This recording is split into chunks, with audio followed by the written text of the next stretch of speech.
Then from there, the bomb will be randomized and put back up onto the map. But the main point to bring up, though, is that it will be located on this island right there here. You see it and right so that's there. where we're going to go ahead and spot where that bomb is going to be located here. Yeah, so in case you guys are wondering what this would play out like, if you're ever familiar with a neutral bomb game type in any other FPS that you may have played, neutral bomb basically, one bomb, you gotta go after it, the battle is gonna begin there, and then from there the journey to take that over to one of the other bomb sites, and it definitely is gonna be a journey because, again, we're playing on Paracel Storm, and you know, Paracel Storm, it's an island-based map. You can see there the bomb is actually located right next to that tanker, and again, Paracel Storm is a big map that has a lot of open space, water as well. It's gonna be tough to take it over to those MCOM points. So look for a lot of teamwork here from squads, as we actually see a squad of 3 that's gonna be moving up here trying to see if they can secure this. And they don't have any opposition near them right now this second. And they have actually a helicopter above them that's giving them some kind of support. So this is certainly gonna help them out a lot. They just need to make their way over to that last MCOM point, which is gonna be A for the gold team. Yeah, so you take a look here. This is what it's like in the first-person perspective of the bomb carrier. There's 2 different types of indicators. One, you can see in the bottom right-hand side of your screen, that's basically what the bomb looks like, that little icon. Also, one of the things to note, of course, you're blinking red the whole time. Yeah. You can see how players can notice you from afar. You're also, again, you're indicated on the map as well the entire time. So no matter what, the bomb can be found at any point. So just take all those different items into consideration whenever you're the bomb carrier and also whenever you're trying to defend your point. So right now, again, the Russians still have 2 available points. They're still holding on to 2 MCOM points, and the Chinese only, so you can kind of scan around the map and see exactly where these points are. So this point right here, you can see that point has been blown up. As we look at another point, this is the Russian side. That point is still available. So basically, at the top of the screen there, the gold team, they only have 1 point left to destroy. Correct. And then the other team, the blue team, they have 2 points left to destroy. So back up. Those are the points that you have to defend. Ah, okay. Those are the points you have to defend. Okay. So that's allowing your team to know, okay, guys, we still have A, we still have C. B has been taken out. We can basically let that one go. As for the Chinese, we only have A left, and we need to make sure that we hold it down. Because right now, as you can see, let's go and take a look here at the overview right now. You can see that the bomb is ticking away here and seeing if this is going to last any much longer. Nope, that's going to do it right there. So you see, again, just getting the bomb down, picking up the rounds, and that's how everything kind of are all right out of the gates. The Chinese have lost their C point, and again, just kind of looking around, you can see. Take a look here. The bomb has not been dropped yet. One of the things that I realized too is I like how the bomb isn't immediately respawns right after a bomb has exploded at a point. Is there a reason behind going into that? I think we've noticed with game modes that it's very easy if you have these constant transitions between one thing happening, one objective achieved, and then jumping on to the next one. It's very easy to end up in an extreme confusion. You almost need to kind of lower the adrenaline flow, get your bearings, and then get into it again. And we also added the random factor so it wouldn't be totally predictable and, you know, a pile of C4 waiting for you when you get to it. I'm happy about that one. It is random too. I mean, I've noticed the different points that it comes in at. I think that over time, is there a number of random points per map, or is it? Yeah, it's a number of them, and to be honest, not even I know how many we have, and we're probably gonna have to see as we're still tweaking and tuning the game whether we need to add more and make the area larger just to ensure that it feels fresh and unpredictable. See, this is one of the things that we're talking about, so you can see, especially a map like Paracel Storm, is seeing how the boats really do make an impact into the game. Trust me, whenever I was playing, it was difficult to get around. Anytime you're going beachside, you're getting taken out by something. Yeah, and I mean, what we were seeing here was an attack boat daring to go very close to the shoreline, which means that in any bush, behind any rock, there might be an RPG. So, I mean, we're still tweaking and tuning to find that balance so we don't have a super vehicle on the battlefield. Since it's always key that we have kind of the rock, paper, scissors gameplay in place. So one of the things that we talk about it greatly, about Levolution, there's a lot of questions about weather dynamics and how does it really impact the game. So first, we'll talk about the Recon class. Does it really make a difference? Does it make an impact on when you're sniping and the bullet drag to it? You mean that the wind picks up? Right. No, actually, that's a good point. Maybe that's something for the future. So, no, we haven't taken it to that extent. And to be honest, Battlefield we always say that it's perceived realism. We want you to feel that, yes, this is the real thing, but when you go at it, we don't want to create a simulator. It should be easy to get into, and I think with that random factor of the wind, it would be almost impossible for many people to get into it. Well, especially with that storm that rolls in. So. Yeah. So the next question then is similar to it as well. With the weather that's going through, you can see that the trees are being swayed. Is it any more difficult for a helicopter or pilot to be able to fly during that storm? No, same thing there. It's all of these cool things that when we start building up a concept and we start brainstorming and we throw out ideas and it seems like a super great idea until you realize that many people are still struggling with, getting into planes and helicopters, and that's why we're adding the test range to add another dynamic element that sometimes it's never fun to die because basically you don't really know what happened. Right. If you can feel that your enemy was superior or you did a stupid move, then it's always okay to die. But when you start blaming the game since something happened that wasn't within kind of your understanding, then you start blaming the game, and then me as a designer have failed. So one of the other last question, talking about weather dynamics, it just all of that's happened is it sparked up a lot of different creative ideas, and one of which I know the answer to, but I have to ask, and just so the community knows that we are listening, that we are paying attention. Does the sun move as the day goes on, or can we see like a night type of game, or are we going to see the sun be in a completely different placement? So we have the possibility with the Frostbite 3 engine to do the full day cycle, but once again, especially many of the smaller modes are intended to allow you to be competitive and have a predictable experience even 2 years from now when you're still gaming. So we have the possibility of changing the sun. We can go from early morning to a brighter day and so on, but we don't want to twist and turn everything too much since you want to be able to have a certain predictability. So one of the questions that's been asked multiple times now, in Battlefield 3, we had Conquest and we had Conquest Large. Are we going to start to see variable map types where we get just based off of the number of players that are in the server, or are we going to go back to what we had in Battlefield 3? I think when we launch, we will aim for not Siva Tower scaled and not Bandar, but slightly larger and slightly smaller. So maps that we feel and we look at the data what people prefer to play. And then as we go on, we can start experimenting. But I think what you can see here, what we're showing on the floor is 64 players Conquest or 32 player Obliteration. And behind closed doors, we're showing it doing Domination just on the main island on the PlayStation 4. And all of those delivered completely different experiences. So rather than building super extremely small maps or large maps, we've worked really hard with delivering the best possible game mode on each and every level. So one of the things that's also been asked, especially since there's such water has such a majority of this map, do bullets travel? So say, for instance, I'm the enemy and I decide to dive under the water. Does the bullet trajectory, does it change any whenever it's getting shot through the water? So Alan Kurtz back home might kill me now, but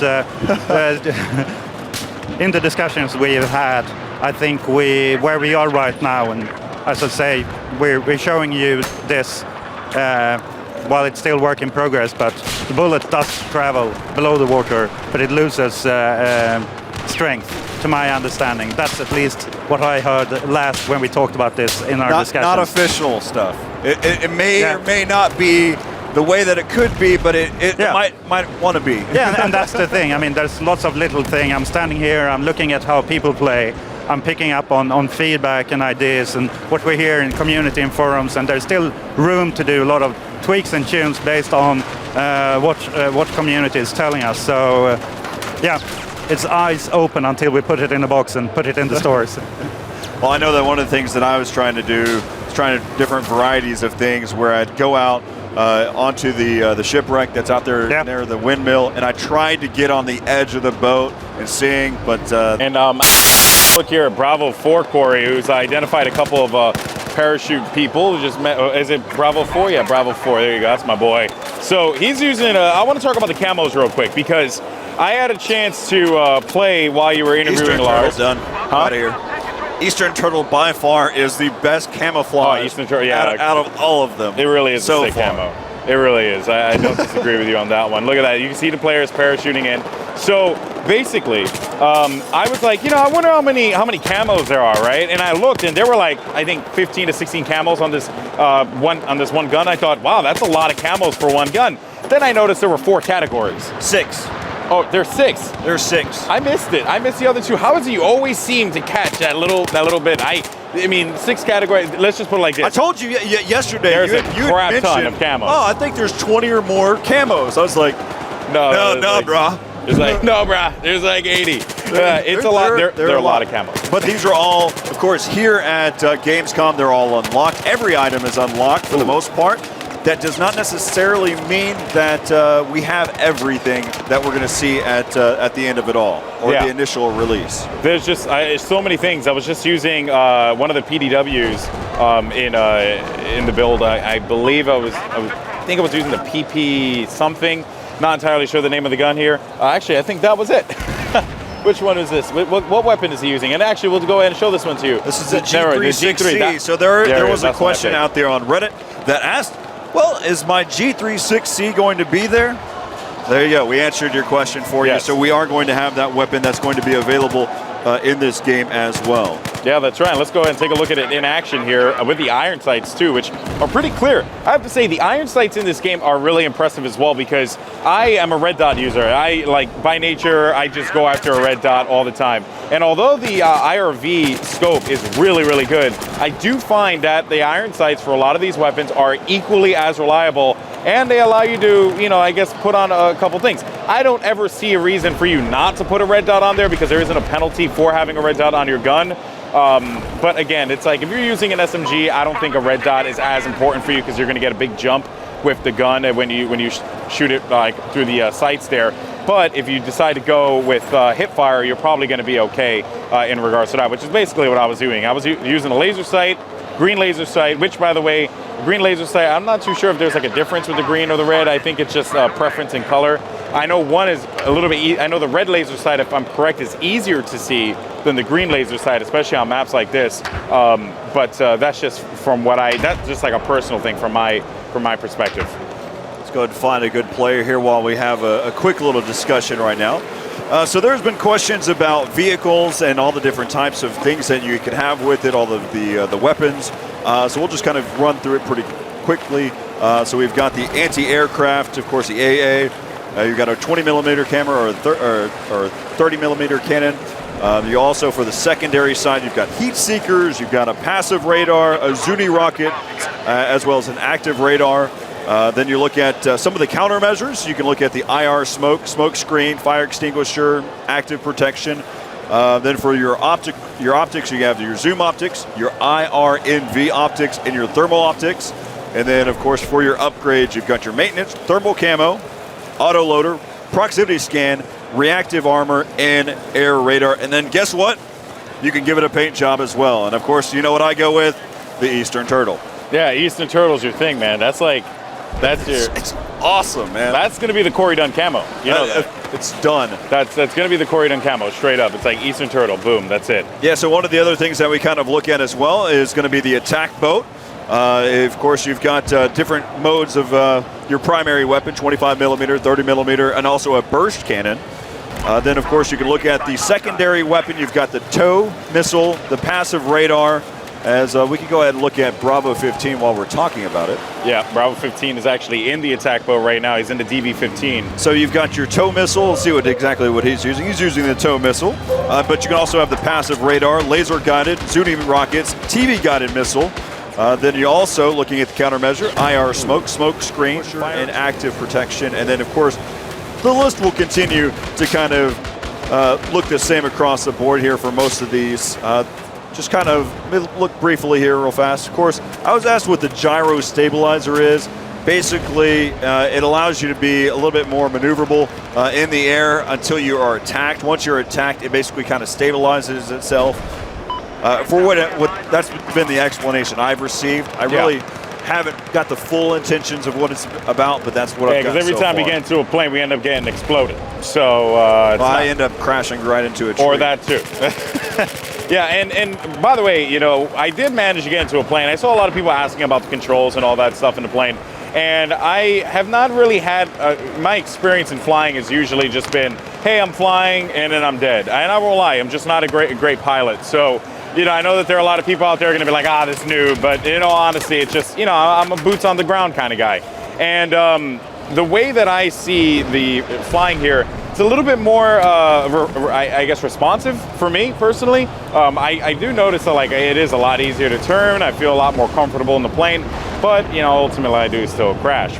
Needless to say, though, awesome to use. And if you are a pilot in BF3, you're going to feel right at home here in BF4 as well. I think so, and I think one of the questions is making sure that you can't just hover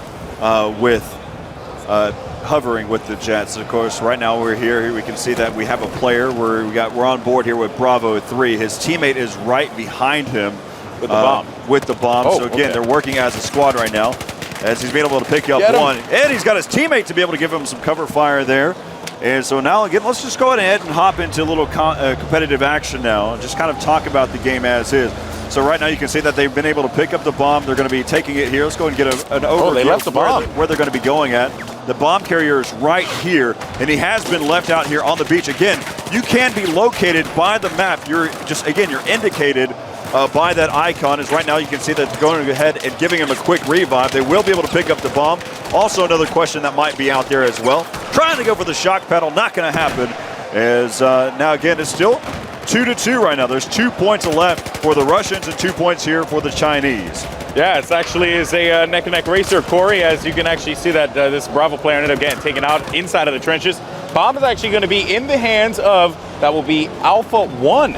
So Alpha 1 with the bomb, he's actually going to be currently 2-5 right now for his kill death. So he's, you know, doing all right, moderately decent, and now he's just a clear target. So I don't know if he's going to be okay. He does have his teammates Alpha 7 and Alpha 8. They're going to give him some cover fire right now. It looks like he's going to hop into the ATV. It looks like he's going to hop into the ATV and just take off. Let's hop in here with the third-person view and see what he can do here. Of course, just like any of the other things like capture the flag, you do have the capability of hopping into a helicopter, ATV in this instance, anything that you'd like. Of course, it looks like he does have his teammate that will spawn on. Oh, picks up the roadkill.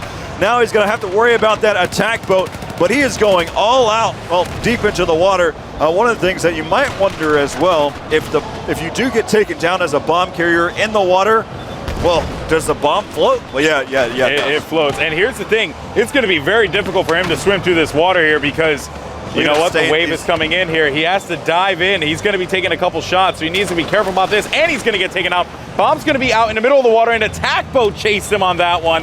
That is insane, and it seems like that attack boat might get on the position there, but Alpha 7 is going to be there for the pickup, able to make that one happen. Finding a boat of his own, might try and hop in it, but he is going to get taken out as well. You can see right now, you can see that Bravo 15 is trying to be able to pick up that bomb. His teammate has it right now. Let's go and figure out exactly who that's going to be. It looks like it's Bravo 5 right now. So Bravo 5, he's got the jet ski, and it looks like they're going to go ahead and take it right now. They're going towards, looks like they're going here towards C right now.